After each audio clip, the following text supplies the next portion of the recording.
All right, so as I said, getting him off the ground is kind of an overlooked topic for a lot of new players. And generally, the safest thing to do is to tech roll, where you're just going to hit either punches or kicks when you're on the ground. I'm going to let Mike talk about it all, though, so Mike, take it away.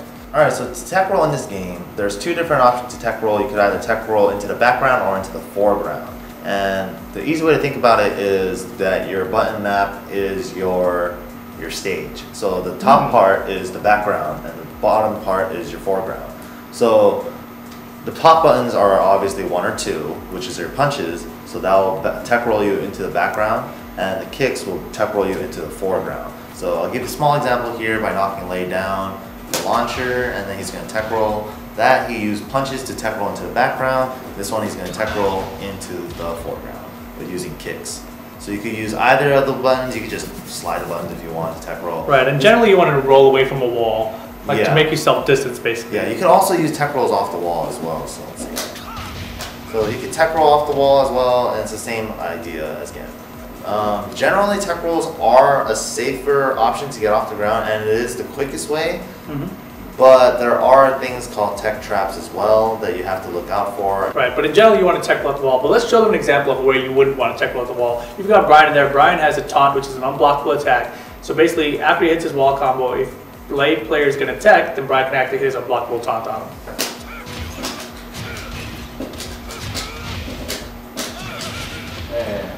Okay, so that's a small example of a tech catch situation, but at the wall you can actually tech roll late as well, right? Do we want to show them that really quickly? Yeah, you could delay your tech catch, your tech roll timing while you're still sliding down the walls. Yeah. Nice. Cool. So I think that about covers tech rolls, right? Let's go ahead and talk about side rolls and back rolls. So basically, whenever you are spiked on the ground, like let's say I'm gonna launch Lei here and then use a bind move and then a spike move to slam them down to the ground. In those situations, you cannot tech roll off the ground because you are slammed onto the ground. And the only situations you can tech roll are when you're thrown to the ground and, like, let's say something like this. He's still floating and then he lands on the ground. I didn't slam him down to the ground, so he can tech roll in those situations. But when I slam him to the ground, we call that a spike. Those you can't tech roll, and you have other options instead. You have all these options all the time anyways, but it's just up to you if you want to use your tech roll right away or if you want to stay grounded. Another example of hard knockdown in this game would be like throws. So throws you can't tech roll off of except with certain few exceptions. Generally throws are going to leave you in this state where you have to, you know, guess right away and you can't tech roll off of. So there is, the first thing we're going to talk about is side rolling. To do a side roll, you press 1 and then that will side roll you into the background. And if you hold down after doing the side roll, you can continue to stay down on the ground. But keep in mind, you are only limited to 1 side roll while you're on the ground unless you get hit on the ground again. So he's trying to side roll again, he's mashing on 1, he can't do anything until I hit him on the ground. Oh, and also you could also tech roll off the ground if you get hit again as well. So yeah, to hit him, you can tech roll right away, or you can choose to still stay grounded and then side roll again if you wanted to. Side roll again. And there is 4 basic grounded positions in this game. The most basic one is face up, feet towards. And these are usually acronymed by 4-letter acronyms by FUFT. Excuse me? I'm sorry. That basically means face up, feet towards, or you can have face up, head towards, or what have you. And yeah, so this is basically the most general knockdown position that you'll have. Yeah, let's go ahead and show the positions. And generally the acronym is actually face up, feet something. Yeah. Right, those are the, so basically where the face is and where the feet is. Face down. Yeah. Face up or down, or feet towards or feet away. Right, and between those options you have 4 combinations. Am I right here? Yes. Okay. Sounds about right. So let's show them the 4 options, Bob. Alright, so we have your face up, feet towards. You have your face down, feet towards. Face down, feet away. And you guessed it, face up, feet away. Wow. And obviously there's only Lei that can do all these positions for us. You know, this isn't like something every character can do. This is a convenience for us, right? Yeah, it's a convenience for us to show you this. Thank you, Lei. Right, so basically the way you're going to be left in those positions is if after certain combos you get spiked and then you're in that situation, or after maybe certain throws, they leave you in different generally positions as well. throws, you're left in like a hard knockdown position, so where you can't tech roll. Some throws you can, but those are very rare. Yeah, and so kind of an advanced strategy, if you're scared of how to get up against your opponent, is to just take one hit on the ground and tech roll immediately. And this is generally the safest option you have. Yeah, because generally if you back roll in certain situations, you can eat massive damage and you can get screwed. Or like a relaunch. Really yeah, right. Exactly. Let's just show a small, quick example here with Brian's one throw and what can happen if you back roll. Oh! Yeah, and then you can get into a combo and then what have you. You just lost like throw damage and a full combo on your back, so. That's because you rolled. Okay, so generally back rolling though is also a really bad option from any knockdown. Yeah. Right, because you can get picked up by like lots of things by every character basically. Every character has an option generally to back. Even in situations where you can tech roll, if you choose to back roll afterwards, you're left, even not when you're back turned as well, you can also eat a full combo. So let's say he back rolls, yeah, right there. I can time it so that he gets up and the character actually gets up and crouching for a few frames. Well, okay. For a bit. So if I just get a full launcher again for back roll. Yeah, even when he's facing forward. Right, so let's show that exact same setup again and show Bob tech rolling instead. Yeah, so either it whiffs or he can block it and then I'm screwed. Right. So. Cool, and so, okay, so basically those are the basic ways to get up off the ground, but we still haven't really shown them from the different positions, which ones are dangerous and which ones aren't that dangerous. Okay, so let's go and show them that really quick. Next thing we talk about, let's talk about how you can attack when you're on the grounded positions. We have low kick and mid kick. So threes are going to be your low kick. In any general rule of thumb, easy way to remember it, heads up is whenever your character's face up, your threes will not knock down unless they're counter hit. So let's just show it on normal hit. It doesn't get a combo, but on counter hit, let's show them getting a knockdown. On counter hit, they can follow up with a full combo, and boom, you know? So, but the mid kicks in general, they don't have any kind of benefits other than giving a knockdown on counter hit. And on normal hit, they just give you advantage. And that's it. But whenever your character is in face down position, keep in mind that all the low kicks will knock down on normal hit no matter what, unless in one exception where you're face down, feet away. If you're too far, it won't trip. Yeah. So only in clean hit situations where it's really deep. Cool. So I think that covers pretty much all of the basics of getting above the ground, yeah? There's just one more, you know, there's like spring kicks and cross chops, and you know. And how do you do those? You could also do like combinations of side rolling then doing this low, you know, you could get yourself into these positions if you wanted to with every character whenever you're knocked down.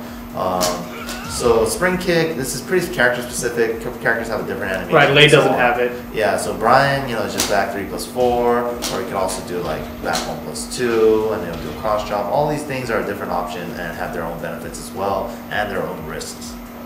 Right, and actually that just reminds me, there is actually one more, that's the Chinese get up, right? Oh yeah, well, okay, go on. I was talking about something else. There's two more. Okay, so I'm gonna knock Lei into the air with a jet upper, and then if he holds forward, instead of being able to tech roll, he could actually do, this is what we call a Chinese get up.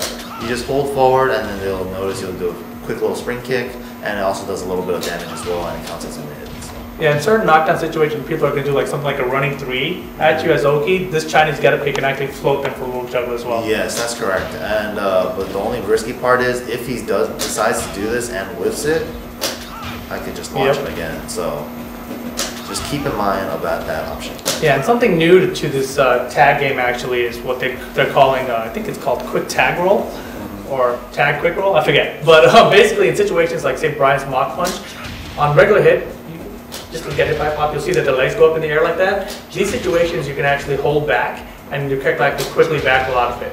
So this will prevent any Oki setup. Another option that's been added to this game is that you can hit tag instead of holding back.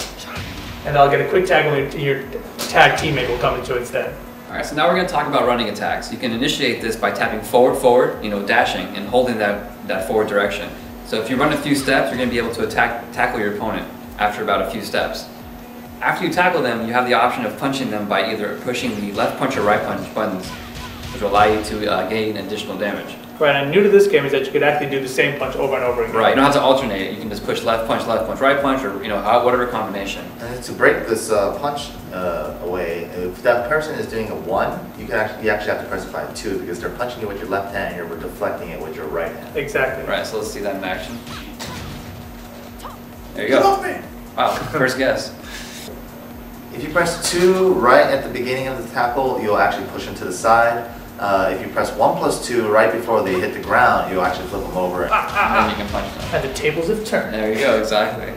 And certain characters after the tackle, they can initiate an arm break when they push 1 plus 2. Then to defend against that, once they start that arm break, you can push 1 plus 2 and then push 2 4 times to... quick succession. Yes. Repeatedly. It's all in one motion. You can break that arm break. And before we move on, just one more thing. Like some characters also have a reversal as well. Like Paul, Dragunov, when you're pressing 1 1 2, when they're about to punch you, and they start off with either right or left punch. I'm not sure exactly which one. They'll actually reverse it, and it'll get them in a reversal while they're on the ground.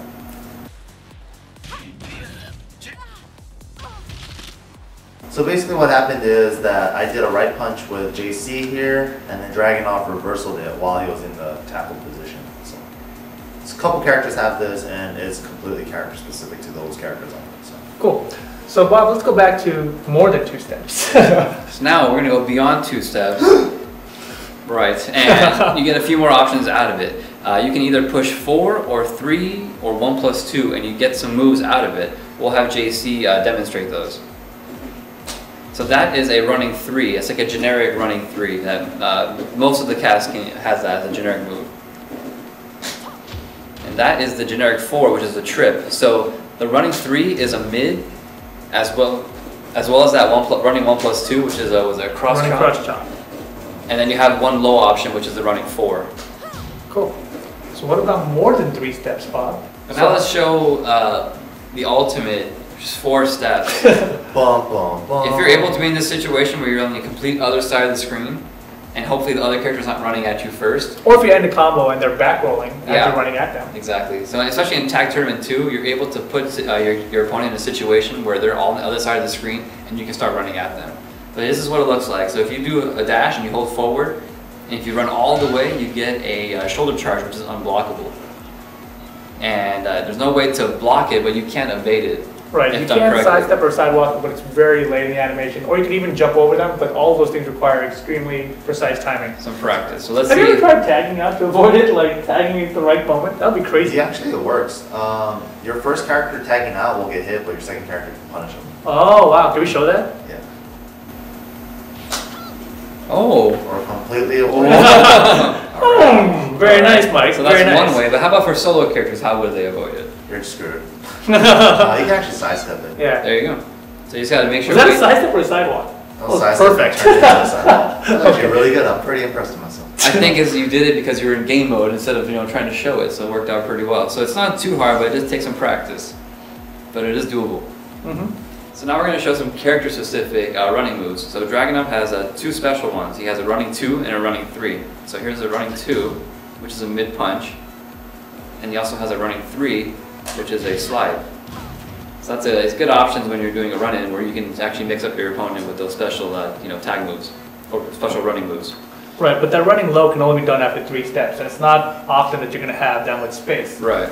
But something unique to this tag game is that you can do running attacks off of the tagging. Exactly. So this will be very useful in situations where you're raw tagging and then bringing in a character, and then you can force a mix-up basically. Right, especially a character that has a unique running attack. Yeah. It's granted that you have enough time to safely tag in. Right, and you can initiate that right when you push the tag button by pushing the 3 forwards and then the button.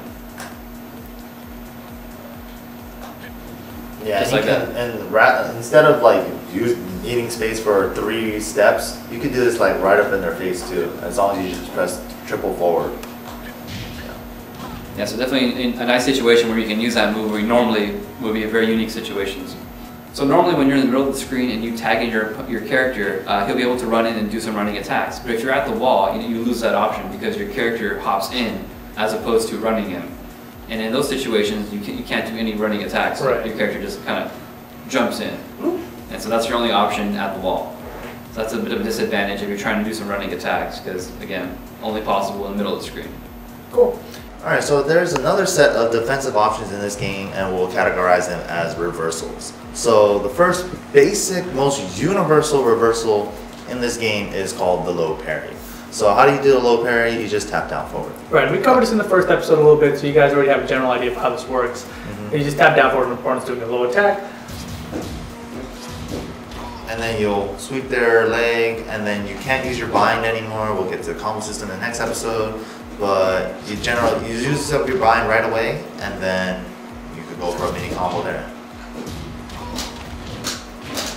Or what have you, something like that. That's just an example. And then the next thing we'll go on to is actual parries. Actual parries, yeah, sure.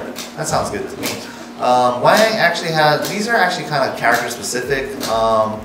Depends on the character. Some characters don't have parries at all. Some characters have moves that parry only in certain animation, like part of the animation. But those are called sabakis, which we'll get to.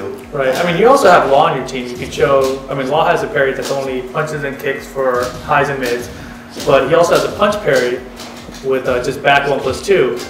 That's only punches. Yep. And what good is a parry if you don't have a follow up? So let's show Wang. His parry is back 1, and he actually parries multiple hits in succession. So if Bruce did like a string like 1-2-1-2, it'll parry the whole thing by itself. Wang is awesome. And all I did was press the parry button once. So basically what a parry is, it moves the move out of the way. It doesn't stop the other opponent's animation of the move. It lets them still do it. But Law's parry is a little different exception. It's kind of very specific to him. So yeah, it actually pushes him out of the way and stops their animation. But Law gets something guaranteed out of it. Right. So and not all characters get something guaranteed after a parry. Yes, that's true. Like I think Ling does not. Yes, that's true. Neither does Force Law. And Jin, he only gets it in big whip situations. Right. So there goes that. So the next thing we're going to talk about is reversals. Reversals are kind of like what Law's parry looks like, but they're a little different. Why are they different? Because you can chicken them. That's what a reversal is. Right, but generally also reversals, they actually catch the move. Yeah, that's correct. And they it catch does the move, and they put them in like a throw-like animation. Right. So let's show, let's have Bob do a 1, then a 1 again. Oh no, I grabbed your arm! Ah! Here's a situation where it puts them, face down, like feet away. Right. Which you could get a combo from until Oh, but not too far away. Nope, off axis as well. Alright, so there we go. That's a reversal, and there are some exceptions to this rule as well. So he can reverse also kicks as well, so let's have him do a 1 and a 3. Boom! Punch you in the mouth. And certain characters, the reversals are chickenable, and other of them are not chickenable. Yeah, that's correct. So what's a chicken What ball? is It's one of those animals that are no, just kidding. They're delicious when you put rotisserie in front of them. So, The name rotisserie chicken. Oh, I see. Got it. Strange. Alright, so to chicken, like we said, Tekken's a game about limbs. 1, 2, 3, 4. We know our numbers. Lambs? So chicken and I'm lamb. hungry. I'm getting hungry. Alright. But let's go back to the naming of chicken, okay? So back in Tekken 3, I think it was, Yes. when this chicken term that we're going to describe in a second would occur, the game would actually say chicken to you. Chicken. And it was actually a glitch, Right. if I remember correctly. And because of that, the term has stuck around in the Tekken vocabulary. So Mike, why don't you go ahead and explain how to perform a chicken, and that will teach Bob how to do it so he can demonstrate it to us. Alright, most definitely. So, like we talked about, Tekken's a game about limbs. Mm-hmm. So, let's say I reverse a left limb, left punch or a kick. So anything on the left side, you want to chicken it with a forward to push them away. Mm-hmm. Think of it as pushing them away, and both left attacks. So you're going to be, if you sent out a left punch, you're going to be pressing forward 1+3. Right. So if they're doing a right punch or a right kick, Mm-hmm. you do it in reverse. Well, not really reverse. Right. Forward and 2+4 instead. Right, the right limbs. Yeah, the right limbs. So let's show a demonstration of that right now. So I'm going to have Bruce do a 1 and a 3, and then Bob's going to chicken it with a forward 1+3. Okay. Chicken! Chicken. I don't know if it said it, because we don't have sound here. But yeah, chicken. Chicken. Delicious. And we're going to show the same thing again with a right limb. And it's pretty much going to be the same animation, but it's going to just be with a different notation to chicken it. Oh. There you go. Easy. That's Wow, how you Bob, you really leveled up your game today. That's quite impressive. I was 50% right. Okay, so before we move on, there are certain types of moves in this game that you cannot chicken at all. I mean, reversal at all. So, easy example is knees and elbows. So And heads, if you're Elisa. Just saying. yes, like so. Or Something like, fang. Oh, okay, all right. A lot of people have heads, I guess. I think the entire cast has heads in this game. But maybe. So anyway, these heads, elbows, and knees are generally unreversible. Yes, that's And generally unparryable by certain parries as well. yes. So let's go ahead and show someone trying to counter one of these. yeah, let's. I don't have a counter. Okay, so we're gonna have Bruce do a jab, and then I'm gonna have Bruce do a back two after it, and I'm gonna try to reverse that. No! No! So you eat a big knee to the face, and yeah, you should have one of that. Right, but as I mentioned, Wang's parry can parry pretty much everything in the game. This, like one except I don't remember what it is. But let's go ahead and show that he can parry the Bruce's back too. Yeah. He can actually also parry the unblockable shoulder tackle I just found out. So Wang's parry is very special. It does a lot of stuff that a lot of other characters cannot do. Yep, that is very true. And I guess Sabaki's are something else we should cover. we have Sabaki parries next. Sabaki parries are very weird. Yeah, it's hard to describe. But I think the general description is supposed to be it's a parry with a built-in attack. Yeah, that's correct. That's probably right. So I guess technically Wang has a Sabaki parry as well. With that move, it's kind of more like it kind of like absorbs an attack. There you go. So yeah, as you saw right there, it completely absorbed the animation, and he just went with the attack anyways. It's kind of a bad example of a Sabaki parry, but luckily we still have Bruce on the screen, so we can show Sabaki parry with Bruce. Bruce's 442 is a high punch attack, but in certain parts of the move, he actually pushes aside a punch and cracks your neck. So it's And it sounds really cool when you have sound. Ugh. That hurts. Oh gosh, man, you're good at that. Much better at that than chickens.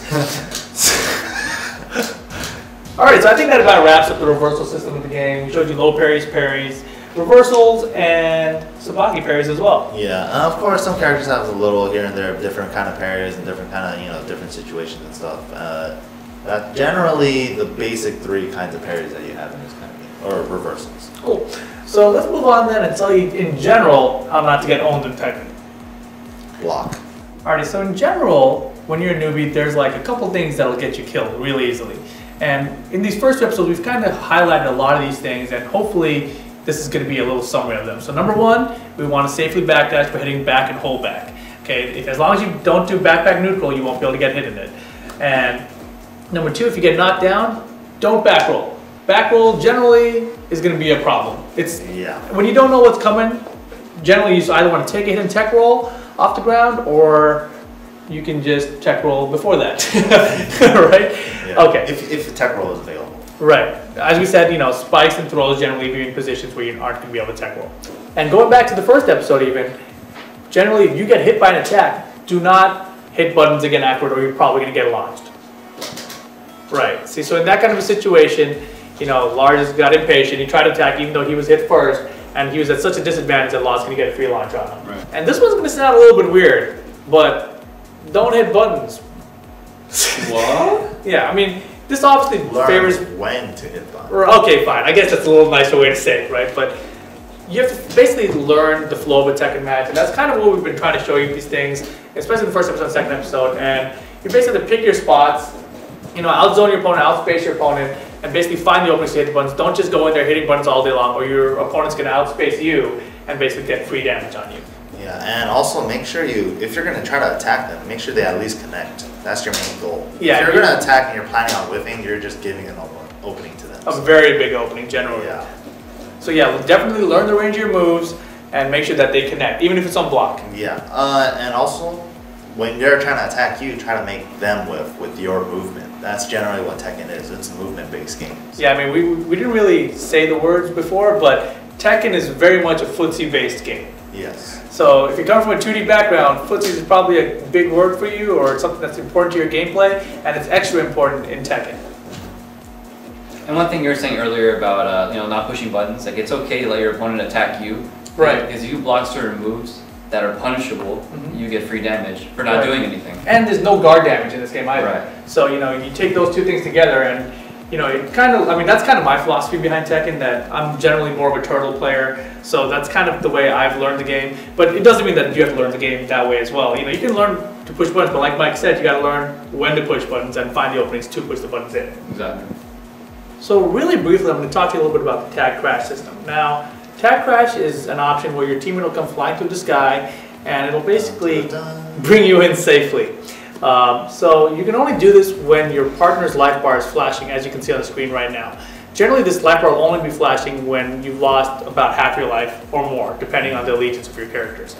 And to execute a tag crash, the notation is 2 + 5.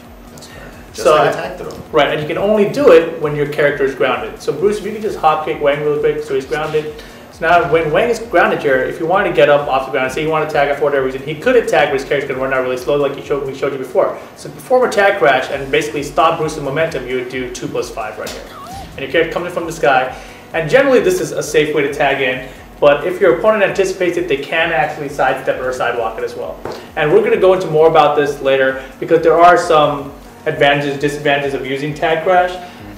So we'll get into that in the next episode. But for now, there you have it. This is what's another defensive option. Yeah, okay, so basically, let's show them a basic example of what can happen if you just raw tag rather than using tag crash instead. Okay. So I'm on the floor. I decide not to use my tag crash. I'm just gonna raw tag anyways, and wall comes in and gets launched again, and then I lose another however much percent. Because basically raw tags are very unsafe in this game. Yeah, and there are only certain exceptions to that rule where you can kind of make them a little bit safer, but generally you're going to get killed. Right. So in this situation, you could just use a tag crash instead and safely get yourself in and block whatever attack you need to. So let's show them blocking.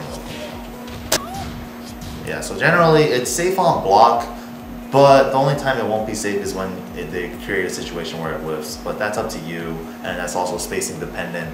If they get close to you, you can tag crash. If they're far away, you can just safe tag. Right. So it all depends on the situation, but it's another tool in your arsenal. Yes. Cool.